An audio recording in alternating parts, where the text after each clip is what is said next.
This is Just Nick, your digital guide on WBLS's Digital Dilemmas Unplugged. And today we're slicing through the pixelated facade to uncover the truth about making authentic connections in a world full of filters and followers. We've got the one and only Dash Hudson in the studio, a master of genuine vibes in a sea of digital personas. We're diving into the juicy bits. Can you truly be yourself online? What does it take to transform a swipe into a meaningful connection? And how do we navigate the minefield of digital dating without losing our sense of self? Hold on to your avatars, because we're about to disrupt the algorithm of online interactions and rebuild the bridge to real connection. Get ready to like, share, and love in a way the digital world has never seen before. Let's go viral with authenticity.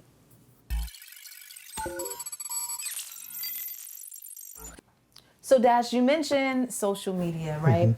In your opinion, does digital dating platforms help or hinder individuals dealing with childhood wounds in their quest for a meaningful relationship? Two things. You have to first learn how to regulate your emotions, because there could be a lot of things on social media that may trigger you into a world that you don't have any control over. Because with today's social media platforms, people are monetizing emotions.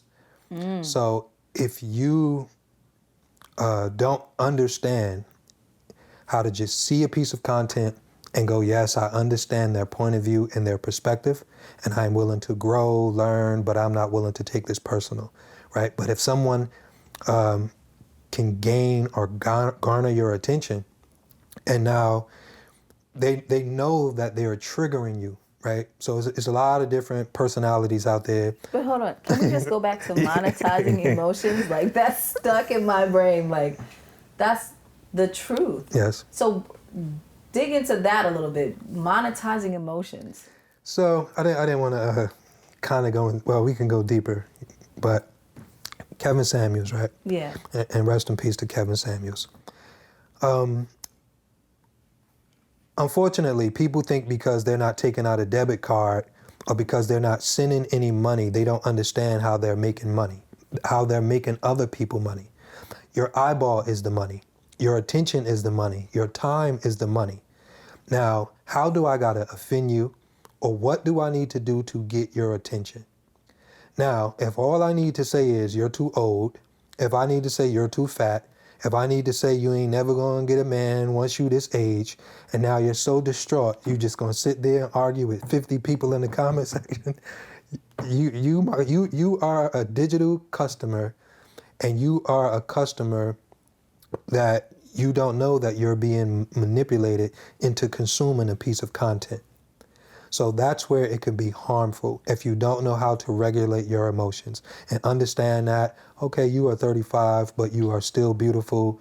You know, you're still healing and working on yourself, and you're willing to identify where you may have things that it's okay if somebody don't want to date someone with children, or somebody don't want to date, right? People have different types and different perspectives of what they like and what they don't like. But it's some people that don't know how to govern their emotions. So it could be very harmful in a way if you take everything personal, and you can get lost in that world. But, you know, Kevin Samuels created an ecosystem. So that's why, even though he is no longer here, people opened up the floodgates into that method, into that style of let's just trigger people, let's control people. And that it doesn't only happen in the dating world. Brands monetize racism and so many things where people trigger you into an emotional collapse to where you become a consumer of something that you have no control over. Emotional intelligence is being intelligent with your emotions. So if you can't control your emotions, you will be controlled with your emotions. You know? So tying that back into digital platforms, have you ever tried to, like, are you dating now? Yes. You're in a relationship, or you're dating? I'm in a relationship. In a relationship. How did y'all meet? Actually, on a social media platform. Do tell. Okay. So that's what this is about. So how does that work? As far as what part? As far as, like, knowing who's genuine, you know, because there's a lot of facades over the internet. Just not telling me too much about your relationship, but how did you even make that connection? And actually, the relationship I had before that was on social media, now that I think about it. But for me, I actually talked to the first person I was in a relationship almost 4 years before we met.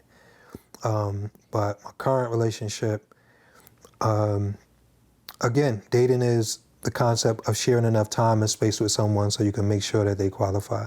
So after, Speaking of qualify, Yeah. I hate to cut you off.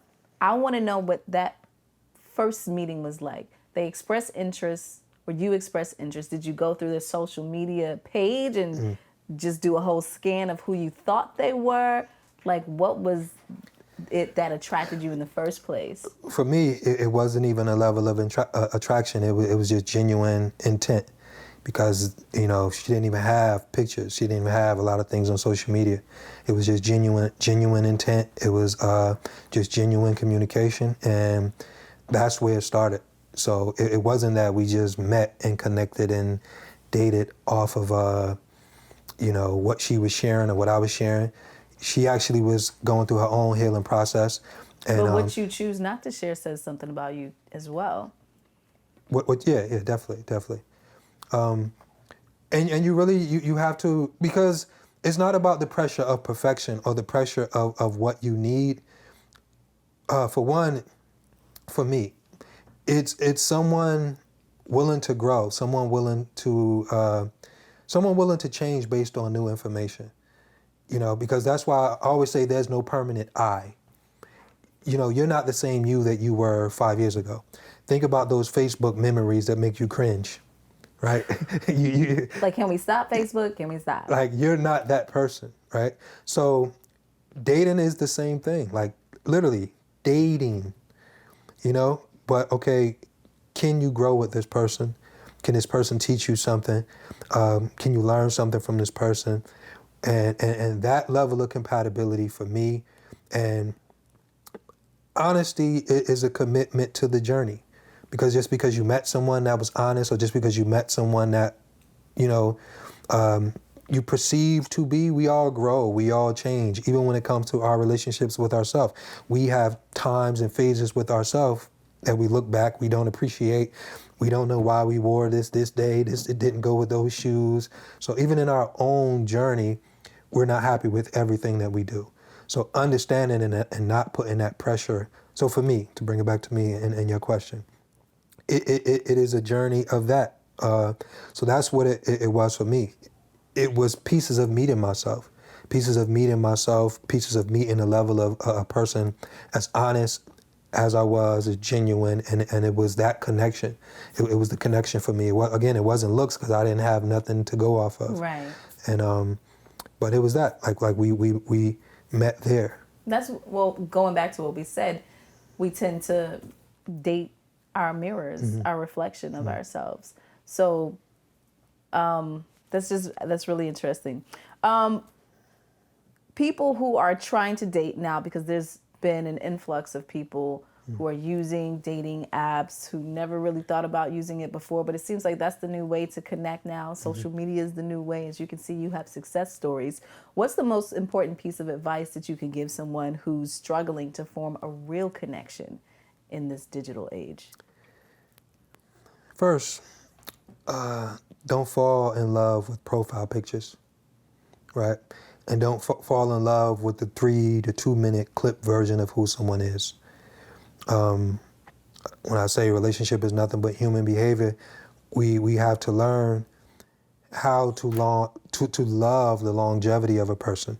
So if we Googled Michael Jordan, if we Google people that we look up to, first couple pages is going to be their highlights, but it takes the 10th page to 20 pages to get into someone's life.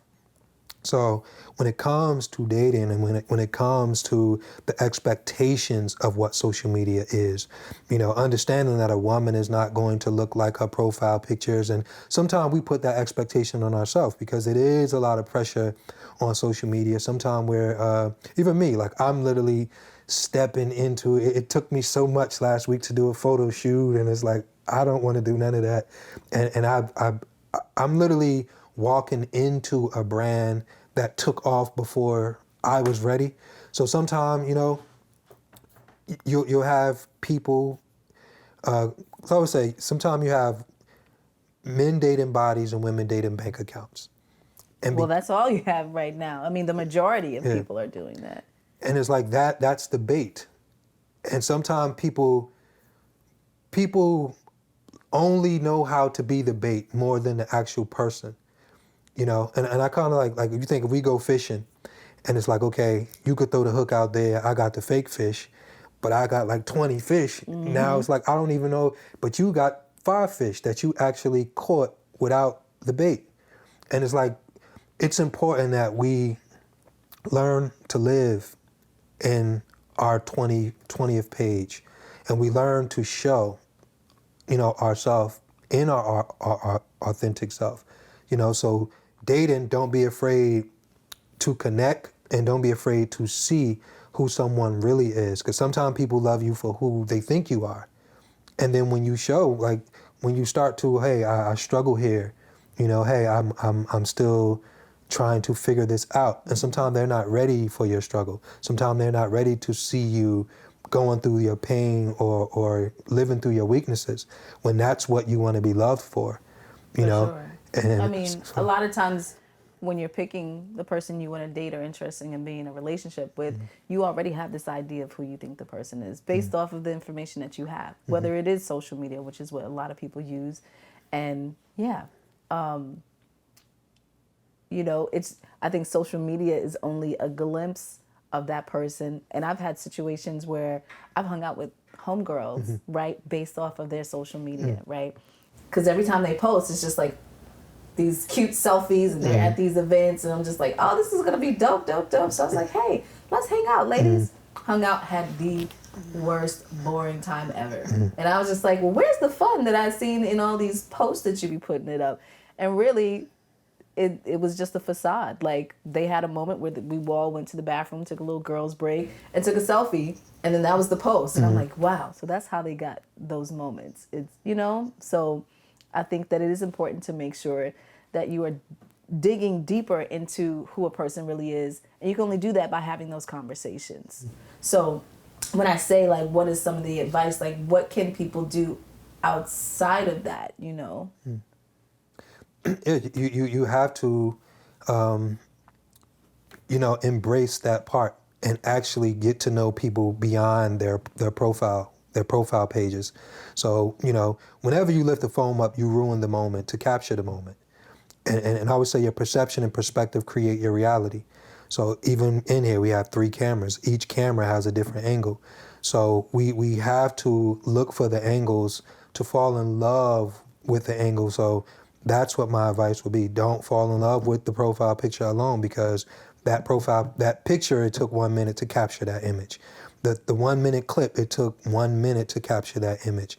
Learn to embrace what it means to really connect. Learn to put the phone down and really expand on the person, the personality, their characteristics, who the person is behind the scenes, because that's where you'll really find the person. Also, identifying when you need to present that part of yourself. Sometimes we don't. And it's hard sometimes not to stay in that character or who we think social media want to see or hear. So sometimes we have to be willing to break that, because someone is falling in love with the perspective of who we are. And, we have to be brave enough to show it, and we have to be brave enough to be prepared and ready to communicate with that level of a person. Because without it, before phones and before social media, we had real interaction. That part. We had real conversations. We really communicated. We really engaged. So we developed and we grew relationships. Right now, we are not developing outside of the devices. So that's where most of the relationship is taking place, in the device. So I would say learn how to live outside of the device. I'm really enjoying this conversation. I can sit here and literally talk to you for days. I do want to eventually have you back and talk more about childhood wounds and being triggered. But, this focus is on dating and relationships. So how do you envision the future of social media in facilitating genuine human connections? It's honestly tough to envision it currently, because everything is being driven to connecting the emotion and people don't understand the psychology around that as far as neurological pathways. And when we're talking about algorithms, right? Because I always say we have a digital algorithm, and then we actually have a living algorithm. And What's the living algorithm? what you really do day to day. So neurological pathways, literally the habits that you create and what you do daily. Think about driving when you drive to work, or the things that you do every day. You don't ever have to force yourself to do the things that you do naturally. So that's your neurological pathways. Like your brain is wired to your behavior. So that is literally the algorithm that you create just from living and being alive. Now the digital algorithm and creating, just like when we look at our Instagram, like some people are like, oh, I hate Facebook, I hate Instagram, not understanding they're interacting with what they're connecting to. So it's going to be so hard because you have billion-dollar companies catering to the same emotions that you will get from a relationship. So we are really, really, really going to have to challenge ourselves. And I don't know what's going to be easier. You know, imagine being able to download the man that you want. Like, and you ain't got to deal with, you know, or like, think about it. Like, that's where even Neuralink, I'm not sure if you heard of the Neuralink. So, I think that we're going to have to actually want to participate in human connection and dating, because on every level, technology, not only the digital technology, but the physical technology is getting more advanced. So now it's like, Talk about it. Let's put the machinery with the roles and everything else. I'm not gonna lie, I'm down for the downloading your husband. Like, And like I said, I don't. Because if it means that I'm gonna meet more of my match, why not? Here's the problem. Now, when you want children. What do you mean? Meaning, like, okay, the robot, unless they create a way. What do you mean robot? It can't just be a regular person. Well, I like, even now with the Neuralink, and so I don't know if they're gonna have a human aspect, because that's technology that I'm not. It's like Black Mirror, you know? Maybe there's like a chip, and then they have your personality, and then the personalities, like, oh, this personality goes with this personality, and you just sync them together. But honestly, we're there. Like, when you look at ChatGPT, when you look at the way that we operate, we are living an algorithm, you know. And basically, the talking heads of whoever the cultural icon is, think of all of the little girls sounding just like the rapper. All of the men idolizing someone, like I was saying earlier, manufactured thought syndrome. So in language, we are doing it. In body language, in culture, meaning fashion. So we are all have, like, you know, a robot perspective. Now it's just without the piece. But ChatGPT literally is the mindset of human behavior. Now, when you put that into the body, the technicality of that, whether it can give birth, you know, I'm sure they will find out ways to do that. But to answer your question, I think we are gonna, the technology is gonna be so advanced, we're going to have to want to participate, to the point where I think you're gonna see two humans walking down the street like, oh, they're so old fashioned. like, Mom, you still got a human man. Like, Right, that part. You need to get you a robot. Like, Wow. you literally be able to change what race you want. I can't. Tall, height, you know. Ain't gonna be no surgeries. You're gonna be able to put the download, pay for it on the spot. Because when you talk about food, they're being able to mimic the food to a T. So when we talk about flesh, like, this stuff is gonna get even voice, like how they're doing. Oh, for sure. You know, they're mimicking the voice with the AI. Is gonna be so close that it's gonna be tricky. Like, that's literally when we talk about technology and data, because you have some people that sit on mobile applications where they're really in relationships with people they never seen.